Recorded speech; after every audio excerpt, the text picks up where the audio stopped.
এই কি পানির মধ্যে একটা মাছের সাথে কি শুরু করেছে আমার সাথে কাছে না কি কি বলবো তাড়াতাড়ি বলো। বিজ্ঞান, এটা হলো বিজ্ঞান, বিজ্ঞানের এক্সাম্পল দেখাচ্ছি। আমি হলো বিজ্ঞানের স্টুডেন্ট, এই জন্য এই জ্ঞান দিচ্ছি আপনাদের।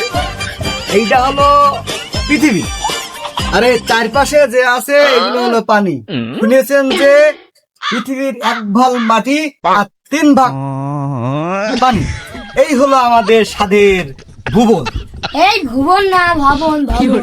ওই হলো যে পৃথিবীতে চিরস্থায়ী হওয়া যায় না, সেই পৃথিবীর দীর্ঘকাল দিলে কি আর রসুকাল দিলে কি। তুমি কোন ক্লাসে পড়ো? আমি ক্লাস 9 এর প্রথম সায়েন্সে ভর্তি হয়েছি। এবার সেটু মানে বললে সেদিনকে যাকে সায়েন্সে ভর্তি হয়েছি, মানে আমি বিজ্ঞানী, আমি বিজ্ঞান বিভাগে পড়ি। এখন এই যে পানি, আমাদের যে নদীর স্রোত হয়, জোয়ার ভাটা হয়, এই বিষয়টা আমি বুঝতে চাচ্ছি। তা আমাদের বিলির পানি কি এই জায়গায় আসে না অন্য দিক যায়? এই বিষয়টা আমি পড়িনি, এখন আমাদের স্যার পড়ায়নি। যদি পড়ায় অবশ্যই আমি এটা আপনাদেরকে বলবো।